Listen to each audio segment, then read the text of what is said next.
সায়দাবাদে সালাউদ্দিন এমপির সব গুন্ডা পান্ডাদের তারাইয়া ওই পরিবহন বাণিজ্যে প্রতিদিন 1 থেকে 1.5 কোটি টাকা কামাইয়া তো শরীর মোটা করে ডাইরেক্ট শুয়ারের বাচ্চা, তাই হারামজাদার বাচ্চা। খালেদ মহিউদ্দিন কি তোর মতো গাবুর হয়েছে, তোর মতো ইতর হয়েছে শুয়ারের বাচ্চা? যেখানে 1 কাঠা জমির মূল্য 40 লাখ টাকা, খানকির পোলা তুই ওই 1 কাঠা 1 বিঘা মেট্রিক 40 লাখে। শুয়ারের বাচ্চা ওই নাকি তোর বাবার পুটকি মারার পয়সা। শুয়ারের বাচ্চা, শুয়ারের বাচ্চা তুই মিটিংয়ে গালি দাস। শাওয়ার পোলা তুই কি একবারও কইছিস যে তোর অপরাধের ফিরিস্তি তুই এগুলা কেমনে করছিস? ওই চুতপারানি, চুতপারানি তুই একবারও রেসপন্ড করিস নাই। তুই কত জমি, রেলের জমি বিক্রি করছিস, তুই একবারও বলিস নাই পরিবহনে তুই কত টাকা দুর্নীতি করতেছিস, তুই একবারও বলিস নাই রেলওয়ে টেন্ডারবাজিতে খানকির পোলা তোর বউরে কতবার বিক্রি করছিস। তোর এখন খালেদ মহিউদ্দিনের চেহারা দেখে তোর হিংসা লাগে? তো খালেদ মহিউদ্দিন এই বিষয় নিয়ে কথা বললো। আমি খালেদ মহিউদ্দিনকে অন্য একটা বিষয়ে গালিগালাজ করেছি, কিন্তু যেই বিষয়ে এখানে কথা বলেছে আমি তার এই বিষয়টাকে সাপোর্ট করি। আমি তো বাংলাদেশের দালাল, আপনাদের মনে আছে তো? আমি বলেছি আমি কাকে পছন্দ করি আর না করি তাতে কিচ্ছু আসে যায় না। বাংলাদেশের পক্ষে যারা কথা বলবে আমি তার পক্ষে আছি। আমি বাংলাদেশের দালালি করি রে ভাই। তো খালেদ মহিউদ্দিন যখন বলে যে এই মির্জা আব্বাস, আপনাদের হাসিনার পতনে, স্বৈর শাসকের পতনে আপনাদের তো কোনো ভূমিকা নাই, আপনারা তো তাদের সহকর্মী ছিলেন, আপনারা তো হাসিনাকে অ্যাসিস্ট করেছেন 17 বছর ক্ষমতায় থাকার জন্য, তাইলে ডক্টর মোহাম্মদ ইউনূসের নেতৃত্বাধীন অন্তর্বর্তীকালীন সরকারের সংস্কারকে আপনি কেন মেনে নেবেন না? খালেদ মহিউদ্দিন এই কথা বলল। পিনাকি ভট্টাচার্য প্যারিস থেকে এটা নিয়ে কথা বলল। আমি এটা নিয়ে কন্টিনিউয়াসলি কথা বলছি। যখন আমরা এগুলো নিয়ে কথা বলছি তখন মির্জা আব্বাস আর টিকে থাকতে পারে নাই। তখন সে প্রেস কনফারেন্সে এই কথা, এক ভদ্রলোক যিনি, আমি নাম নিচ্ছি না তবে আপনি বুঝে নিয়েন, যিনি দরবেশের সালমান রহমানের টাকা খেয়ে মোটা হয়েছেন, স্বাস্থ্য ভালো করেছেন, চেহারা সুন্দর করেছেন, লম্বা লম্বা কথা বলেন বাইরে থেকে। খুব দুর্ভাগ্যজনকভাবে উনি আমার সঙ্গে কালকে বাজে কথা বলেছেন। তো বলতে থাকুক, আমি বলেছি না কচু খেতে শুকর পড়েছে, আমি শুকরের পর্যায়ে ধরি ওনাদেরকে। তো আরেকজন আছে ফ্রান্সে, খুব আরেকজন আছে একজন ওখানে, কি এটা একটা নাম, ওটা হলো কি বলে এটাকে, একটা না না না একটা একটা একটা জারজ মিল্টন আছে, জারজ মিল্টন, সরি কথা আমি বলে দিলাম, আমার অবস্থা থেকে এটা বলা ঠিক হয়নি বোধ হয়। তবুও আমি বলছি, জারজ মিল্টন বকা দিয়েছে আমাকে, সেটাকে সমর্থন করেছে পিনাকি। অর্থাৎ জারজ মিল্টন যে ভাষা আমাকে বকা দিয়েছে পিনাকি সমর্থন করেছে। আমি বলতে চাই যে ওরা সবাই একই বংশের, একই গোত্রের সন্তান। কোনো ভদ্রলোককে এভাবে গালি দিতে পারে না। আমি ঢাকার মানুষ, আমি ইচ্ছে করলে ওরা যে ভাষা গালি দেয় তার চেয়ে জঘন্য ভাষা গালি দিতে পারি, কিন্তু আমার বাপ মা, আমার পরিবার এটা আমাকে শেখায় নাই। ওরা যেটা বলছে এবং বলেছে এটা ওদের পরিবার থেকে শেখানো, ওরা ওই পরিবার থেকে করে আসছে, শুকরের জাত। আমি সরি, আমি কথাগুলো বললাম বাধ্য হয়ে, যে আমি যে বলেছি আগে, আজকে বলি, এখন বললাম যে এখনও যে সংস্কারের কথা বলার কারণে আমি নাকি সংস্কার মানি না। আমি বলছি ওই সংস্কার মানি না যে সংস্কারটা দেশের মানুষের প্রয়োজন নাই। আমি সে কথা বলেছি। তারা যদি ভুল বুঝে এবং দরবেশের টাকা খেয়ে শরীর স্বাস্থ্য ভালো করে বিদেশে থেকে এই দেশের রাজনীতিবিদদের সম্বন্ধে কুৎসারণা করে, গালিগালাজ করে, এবং আমি আশ্চর্য হয়ে গেলাম। প্রথম গালিগালাজ শুরু করলো তারা আমাকে, তারপরে তারা শুরু করলো আমাদের সেক্রেটারি জেনারেল মির্জা ফখরুল সাহেবকে, তারপর তারেক রহমান সাহেবকে, আমাদের অ্যাক্টিং চেয়ারম্যান, এমনকি তার পরিবার সম্পর্কেও তারা কথাবার্তা বলা শুরু করেছে। মির্জা আব্বাস, প্রথম আমি খালেদ মহিউদ্দিনকে দিয়ে শুরু করি। আপনি বলেছেন সালমান রহমানের টাকা খেয়ে একটু শরীর মোটা করেছে, তরতাজা করেছে, দেখতে সুন্দর হয়েছে। খালেদ মহিউদ্দিন সবসময় আপনার চেয়ে দেখতে সুন্দর। খালেদ মহিউদ্দিন যে মুহূর্তে যোগ্যতা অর্জন করে বিসিএস পরীক্ষা দিয়েছে এবং তারপরে লেখাপড়া করে যোগ্যতা ভিত্তিক বিচারে চাকরি পেয়েছিল, ম্যাজিস্ট্রেটের চাকরি, তো দেখতে তখন থেকেই ভালো ছিল। ওর পিছনে মেয়েরা এমনি লেগে থাকতো, ওর চেহারা সুন্দরের দরকার ছিল না। এখন একটা মানুষ যখন তার পেশা পরিবর্তন করে, সে চিন্তা করেছে মিডিয়ায় সে ভালো করবে, কথাবার্তা সে ভালো বলে, সে সালমান রহমানের মতো একজন পিশাচ তাকে টার্গেট করেছে, ওই পিশাচ ইন্ডিপেন্ডেন্টে তাকে টেনে এনেছে, তাকে প্রডিউস করেছে, তার টাকা খেয়েছে। এখন সালমান রহমান কোথাকার কোন আলা হযরত? সালমান রহমান হলো বাংলাদেশের সবচেয়ে বড় চোর, ব্যাংক ডাকাত, দর্শক, খানকির পোলা, শুয়োরের বাচ্চা। এখন খালেদ মহিউদ্দিন যদি এই খানকির পোলার কাছ থেকে পয়সা খেয়ে থাকে, ওই টাকা খাওয়া তো ভালো, ওটা তো হালাল। কারণ খালেদ মহিউদ্দিন তো কাজ করে পয়সা নিয়েছে। খালেদ মহিউদ্দিন কি বিনা কাজে পয়সা নিয়েছে?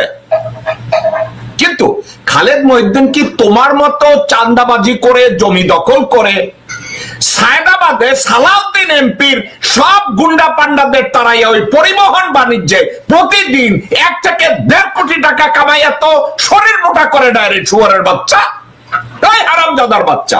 খালেদ মহিউদ্দিন কি তোর মতো গাবুর হয়েছে, তোর মতো ইতর হয়েছে? শুয়ারের বাচ্চা, যেখানে 1 কাঠা জমির মূল্য 40 লাখ টাকা, খানকির পোলা তুই ওই 1 কাঠা 1 বিঘা বেচছিস 40 লাখে। শুয়ারের বাচ্চা, ওই নাকি তোর বাবার পুটকি মারার পয়সা। শুয়ারের বাচ্চা, শুয়ারের বাচ্চা, তুই মিটিং এ গালি দাস। শাওয়ার পোলা, তুই কি একবারও কইছিস যে তোর অপরাধের ফিরিস্তি তুই এগুলা কেমনে করছিস? ওই চুপ পারানি, চুপ পারানি, তুই একবারও রেসপন্ড করিস নাই। তুই কত জমি, রেলের জমি বিক্রি করছিস, তুই একবারও বলিস নাই। পরিবহনে তুই কত টাকা দুর্নীতি করতেছিস, তুই একবারও বলিস নাই। রেলওয়ে টেন্ডারবাজিতে খানকির পোলা তোর বউরে কতবার বিক্রি করছিস। তোর এখন খালেদ মহিউদ্দিনের চেহারা দেখে তোর হিংসা লাগে? তাই শুয়ারের বাচ্চা, খালেদ মহিউদ্দিনরে বলবো বটলে ভরে তোর জন্য 1 বটল যেন পেশাব পাঠায় দেয়। শুয়ারের বাচ্চা, তুই খালেদ মহিউদ্দিনের মুখ খা। তো দর্শকবৃন্দ, এই মির্জা আব্বাস তার এই মন্তব্য দেওয়া, মির্জা ফখরুলের এই মন্তব্য দেওয়ার পরে প্যারিস থেকে ওই যে ভদ্রলোক যাকে তাকে খালেদ মহিউদ্দিনকে আমাদেরকে শুয়োর বানাইছে, ওই ভদ্রলোক ছোট্ট একটু কথা বলছে।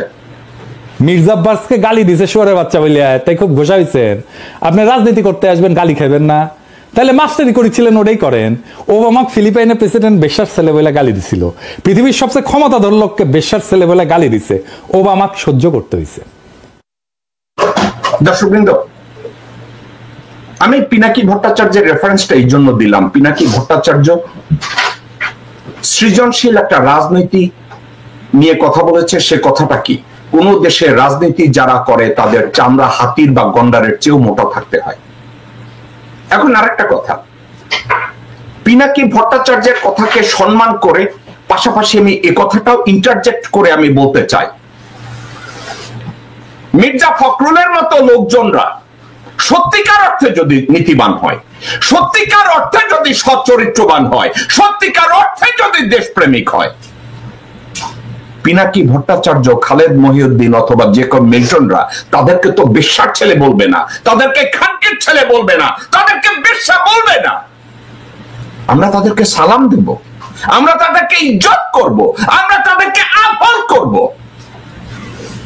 এখন তারা করবে পতিতা বৃত্তি, আর তারা চিন্তা করে পতিতাকে দেখলে আমরা বলবো আসসালামু আলাইকুম। No way, no fucking way. Pinaki Bhattacharya যখন এই ধরনের কথাবার্তা বলেছে, এর মধ্যে আমি বাংলাদেশ থেকে কয়েকটা কল পেলাম। কয়েকটা কলে আমাকে একটা কথা জিজ্ঞাসা করা হলো যে এই মির্জা আব্বাস যখন ইলিয়াস আলীকে খুন করার জন্য হাসিনা শেখ জিয়াউল হাসান, কর্নেল রশিদ এবং কমোডর সোহেলকে নিয়োগ দেওয়া হয়েছে তাকে খুন করার জন্য, ইলিয়াস আলীকে মার্ডারের জন্য। দর্শকবৃন্দ, আমি বলেছি যে ইলিয়াস আলী, হারিস চৌধুরীর শখ হয়েছিল পরিবহন বাণিজ্যে কোন জায়গায় হাত ঢুকানোর জন্য। তো হারিস চৌধুরীর পিছনে মাসল ছিল ইলিয়াস আলী। তো ইলিয়াস আলীকে টার্গেট করেছে মির্জা আব্বাস এবং তার দলের লোকজনরা। এখন মির্জা আব্বাস তখন সিদ্ধান্ত নিয়েছিল যে ইলিয়াস আলীকে সে নিজে খুন করবে নাকি আওয়ামী লীগের যে তার কানেকশন আছে ওই কানেকশনটাকে ব্যবহার করবে।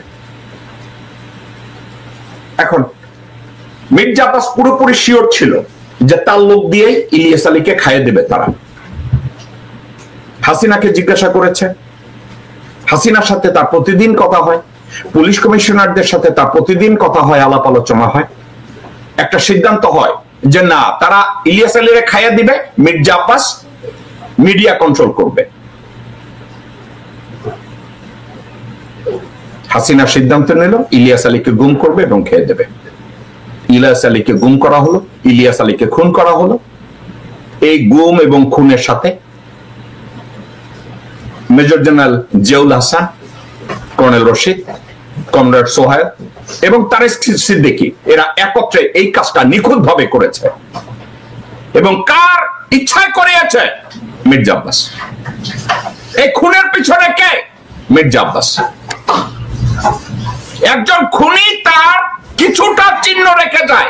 এই খুনি বলেছে তার রিকোয়েস্টে ইলিয়াস আলীকে খুন করার পরে সে আওয়ামী লীগকে বলে যে আমাদের বিএনপির কিছু গুন্ডা পান্ডা এই কাজ করছে, তাদেরকে চিহ্নিত করে। দর্শকবৃন্দ, ইলিয়াস আলীকে গুম করার পরে যখন মিডিয়া এটা নিয়ে ক্যাম্পেইন শুরু করলো, where is Ilias Ali, where is Ilias Ali, তার বউ বাচ্চা কাচ্চা কান্না শুরু করলো, সব দিকে কান্না শুরু করলো। যখন এইসব সাবজেক্ট নিয়ে আলাপ আলোচনা শুরু হলো, তখন হাসিনা মির্জা আব্বাসকে গণভবনে ডেকেছে, ডেকে বলেছে কি, তোমার চাওয়ার জন্য তোমার যেটা চাওয়া ছিল আমরা সেটা তামিল করেছি, আমরা সেটা পূরণ করেছি, এখন তোমার এটা সামলাও। কিভাবে সামলাবা? মির্জা আব্বাস তখন মিডিয়ায় কনফারেন্সে এই কথা বললেন। নিখোঁজের 9 বছর পর বিএনপি নেতা এম ইলিয়াস আলীকে নিয়ে নতুন তথ্য দিলেন বিএনপির স্থায়ী কমিটির সদস্য মির্জা আব্বাস। ইলিয়াস আলী গুমের পেছনে দলের ভেতরে থাকা কয়েকজন নেতার হাত আছে বলে দাবি করেন তিনি। বিএনপি চেয়ারপারসন খালেদা জিয়ার রোগ মুক্তি কামনা এবং সাবেক সংসদ সদস্য ও বিএনপির সাংগঠনিক সম্পাদক এম ইলিয়াস আলীকে ফিরে পাওয়ার দাবিতে শনিবার বিকেলে এক ভার্চুয়াল আলোচনা সভায় মির্জা আব্বাস এসব কথা বলেন। আওয়ামী লীগ সরকার ইলিয়াস আলীকে গুম করেনি বলেও জানান তিনি। আমি জানি আপনার সরকার, আমার বাংলাদেশ সরকার আওয়ামী লীগ সরকার গুম করে নাই। ইলিয়াস গুমের পিছনে আমার দলের অভ্যন্তরে লুক্কায়িত যে বদমাশগুলো আছে তাদেরকে দয়া করে একটু আইডেন্টিফাই করে ব্যবস্থা করেন প্লিজ। আমার সরকার ইলিয়াস আলীকে গুম করে নাই, এটা মির্জা আব্বাস। ইয়েস দর্শকবৃন্দ, এই মির্জা আব্বাস। দর্শকবৃন্দ, 87-88 সালে মির্জা আব্বাস কুস্কি পরা প্যান্ট পইরা শান্তিনগর বাজারে এসে চান্দাবাজি করছে। সেই মির্জা আব্বাস এখন দর্শন করতে যায় ইস্ত্রি করা জামা কাপড় পইরা। ঢাকা ব্যাংকের চেয়ারম্যান হয় এই হারামির বাচ্চা। এখন তাকে গালি দিলে তার পুটকি কুচকায়া যায়, তারে গালি দিলে। এবং এই গালিটাকে আবার তাকে রক্ষা করার জন্য মির্জা ফখরুল আবার আগায় আসে। মির্জা ফখরুলের কোন জায়গায় টান পড়ে। তো মির্জা আব্বাস প্রেস কনফারেন্স করলো। প্রেস কনফারেন্সে সে কয়েকটা বিষয়ে কথা বলল। আমি কথাগুলো লাইন বাই লাইন আপনাদেরকে একটু শোনাই। খেয়াল করে দেখবেন বিএনপির সঙ্গে আওয়ামী লীগকে ট্র্যাক করতেছে, কিন্তু আমার কথা হলো যদি বিএনপি আওয়ামী লীগের সঙ্গে বিএনপিকে ট্র্যাক করে, তা আওয়ামী লীগের নেতারা গ্রেপ্তার হওয়ার পরও, এই সময় মার্ডার কেস সহ গ্রেপ্তার হওয়ার পরও মুক্তি পায় কিভাবে? তারা কিভাবে মুক্তি পেল, এবং তারা সাজা খাটা এই অবস্থায় একবারে রিমান্ড থাকা অবস্থায় মুক্তি পেয়ে গেল, কি করে সম্ভব? অথচ এদেরই প্রভোকেশনের কারণে হাসিনা আজকের এই দুরবস্থা হয়েছে, দেশটার দুরবস্থা হয়েছে। মির্জা আব্বাস 17 বছরে বিএনপি নেতা কর্মীরা ধান খেতে পাট খেতে ঘুমাইছে, হাজতে ঘুমাইছে, না খাইয়া মারা গেছে, তাদেরকে পিটাইয়া মারছে, আর তুমি শুয়ারের বাচ্চা কি কইরা এয়ার কন্ডিশন রুমে তোমার বাসায় ঘুমাইছো, তোমার হেফাজত করার জন্য হাসিনা পুলিশ পাহারা দিছে। এই শুয়ারের বাচ্চা, তোর মা তখন কি ভারতীয় কারোর সাথে তোরা জন্ম দিছিল? এই হারামির বাচ্চা, তুই কথা কইতেছিস যে তারা কেমনে মুক্তি পায়, ত্যাগ করাইছে, তুই কেমনে ঘুমাইছিস তোর বাসায়? আব্বাস, এই শুয়োর, তুই তোর বাসায় কেমনে ঘুমাইছিস? মির্জা আব্বাস, দর্শক বিন্দু আপনাদেরকে একটা কথা বলি, মির্জা আব্বাস তার বাসায় রাজার হালে হাসিনা শাসন আমলে ডিজিএফআই তাকে কভার করে রাখতো, এনএসআই তাকে কভার করে রাখতো, সিআইডি ডিবি তাকে কভার করে রাখতো। আপনারা কি জানেন যে ডিবির হারুন দিনের ভিতরে 5 বার খবর নিত, আব্বাস ভাই ঠিক আছে? এই মির্জা আব্বাস। ডিবি হারুন 5 বার 7 বার 10 বার মির্জা আব্বাসের খবর নিত। এই মির্জা আব্বাসের, যে মির্জা আব্বাস বলে যে আওয়ামী লীগের লোকজনরা কেমনে ছাড়া পায়। আওয়ামী লীগ আর বিএনপি তোমরা তো গিভ অ্যান্ড টেক খেলতেছো ভারতের মিনিমি হিসাবে। মির্জা আব্বাস, তোমার মতো বেশ্যারা বিএনপিটাকে তো ক্যাপচার করে রেখেছো বেশ্যাবৃত্তি করার জন্য। কারণ ওই যে কইছো না তোমরা ঢাকায় বাড়ি, ঢাকা মহানগরীতে গুন্ডাবাজি, বদমাইশি, ধর্ষণ কোনো কিছু করতে গেলে তো তোমার মতো লোকজন দরকার। তোমার মতো লোকজনরা দিয়েই তো হরতাল হয়, যেমন মোহাম্মদপুরের মকবুলরে দিয়ে আওয়ামী লীগের কাজ হয়, কাজ হইতো না? তোমাদের মতো খুনিদের দিয়েই তো ঢাকা মহানগরী নিয়ন্ত্রণ করছে। তোমাদের মতো চাকর বাকর দারওয়ান বাল ছোল তাদেরকে দিয়েই তো ঢাকা মহানগরী নিয়ন্ত্রণ হয়েছে, হয় না? তো তোমার মতো বাল ছোলরা কেমনে বাইরেছে? আজকে তুমি কইতেছ আওয়ামী লীগের লোকজনরা বাইরে যায়। আজকে যদি তোমার বাসা চেক করা হয়, আমি অবাক হব না। তোমার বাসায় যদি কাউয়া কাদেরের পায়, আমি অবাক হব না। মির্জা ফখরুলের বাসায় যদি আওয়ামী লীগের লোকজন থাকে, তুমি জিজ্ঞাসা করতেছো আওয়ামী লীগের লোকজন কেমনে বাইরেছে, কেমনে ট্যাগ করছে? ওকে, এরপরে আবার মির্জা আব্বাস কি বলে, ওরা ওই যে ওই যে ইউটিউবের মধ্যে কি যে পয়সা কামানোর একটা রাস্তা আছে ওদের, সে পয়সা কামাই দিচ্ছে। আরে ভাই, পয়সা যদি লাগে আমাদেরকে বল, আমরা চাঁদা দিলে দিব না, অসুবিধা নাই তো। আর ইচ্ছা, আর যদি প্রয়োজন হয় আল্লাহর রহমতে আমার দেওয়ার ক্ষমতা আছে, আমি দেবো না পয়সা লাগলে। কিন্তু পয়সার জন্য দেশকে ধ্বংস করার কোনো প্রয়োজন নাই। যে সারা জীবন চান্দাবাজি করছে, মির্জা আব্বাস চান্দা ভুলতে পারে না। কইতেছে যে খালেদ মহিউদ্দিন পিনাকি তোগো টাকা লাগলে আমি চান্দা তুইলা দিব। ওর ব্যবসায়ী হইছে চান্দা, ও চান্দা ভুলতে পারে না। ও কবরে যাওয়ার আগে যদি কোন আজরাইল ফেরেশতা আসে, কইব আজরাইল তোমার চান্দা লাগবে, আমি চান্দা দেই। ওর নাম হইছে চান্দা আব্বাস। সারা জীবন খাইছে চান্দা। ও চান্দার বাইরে বুঝে কিছু? কি বলে চান্দা, চান্দা তুলে দিব মনে। আমার যদি চান্দা লাগে, পিনাকির যদি চান্দা লাগে, খালেদ মহিউদ্দিনের যদি চান্দা লাগে, ও চান্দা তুলে দিব। আবার এই যে কথার পরে টের পাওয়া গেছে যে আমি তো চান্দার কথা কইয়া ফেলাইছি, আমি যে চান্দা আব্বাস এটা তো আমি কইয়া ফেলাইছি, তাড়াতাড়ি ওইটা সরানোর জন্য কয় আমারও পয়সা আছে, আমি আমার পয়সা থেকে দেব। দর্শক বৃন্দ, ঠান্ডা মাথায় একটা কথা বল, কে ইউটিউব থেকে পয়সা বানায় আর কে বানায় না, আমি এটা নিয়ে কথা বলবো না। একটা কারণে কথা বলবো না, কেউ যদি ইউটিউব থেকে পয়সা বানায় এটা যেমন অন্যায় না, আর কেউ যদি ইউটিউবের পয়সা নিয়ে এমপ্লয়ি চালায়, লোকজনদের দেয়, সেটাও অন্যায় না। তারা তো দেশের টাকা চুরি করে না রে ভাই। তারা তো বাংলাদেশের রাষ্ট্রীয় সম্পদ 1 কোটি টাকার সম্পদ 2 টাকায় বিক্রি করে না। তারা তো পোস্টিং বাণিজ্য করে না। তারা ইউটিউব দিয়ে পয়সা বানায়। What is your problem Abbas?